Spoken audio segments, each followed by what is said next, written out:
ہم خدا کو تو ایک مانتے ہیں پر خدا کی ایک نہیں مانتے۔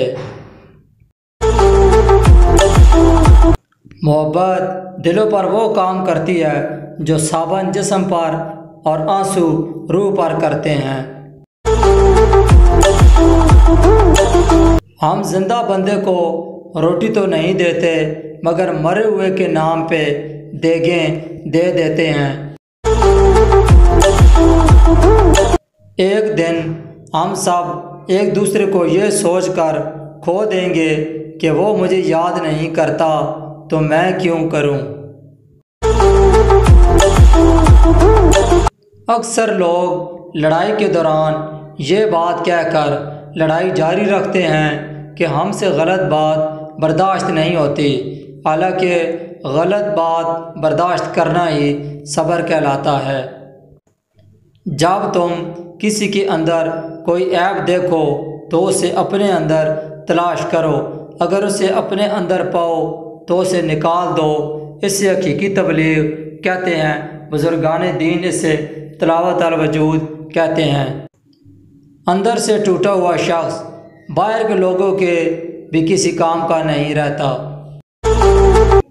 انسان کو پناہ کہاں ملتی ہے تو فرمانے لگے ماں کی آغوش میں، اگر وہ میسر نہ ہو تو والدین کی دعاؤں میں، اگر وہ بھی بدقسمتی سے نہ ملے تو پھر علم میں۔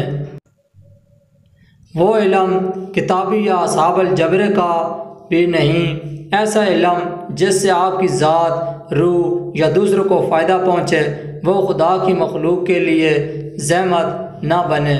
جب میں یہ سوچ رہا ہوتا ہوں تو میرے دل میں آیا کہ علم نافع بڑی پناہ گاہ ہے تو پھر ایک استاد کا کیا مقام ہوگا۔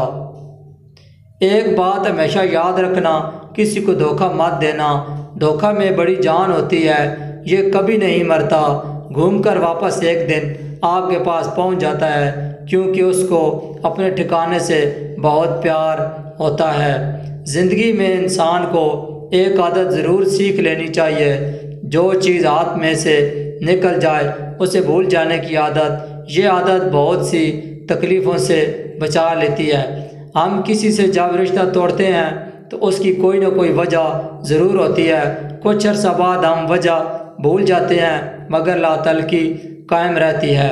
زندگی کبھی کبھی ایسی ٹھوکر مارتی ہے کہ انسان سیدھا سجدے میں جا کر گرتا ہے۔ انسان پر کئی طرح کا بوجھ ہوتا ہے، ہمارے اوپر سب سے بڑا بوجھ تکبر کا ہوتا ہے، اور ہم یہ جانے بغیر کہ اللہ کے نزدیک کون بڑا ہے کون گھٹیا ہے، فیصلے خود ہی کرتے رہتے ہیں۔ کوئی چیز آپ کو اتنا خوشی نہیں دے سکتی جتنی خوشی آپ کو کسی روتے ہوئے کی مسکراہٹ دے سکتی ہے۔ محبت اور اداسی، محبت سے اداسی ضرور پیدا ہوگی، وہ محبت ہی نہیں جو اداس نہ کر دے۔ جو اپنی غرض کے لیے تم سے دوستی رکھے اس کی دوستی سے ہٹ جاؤ۔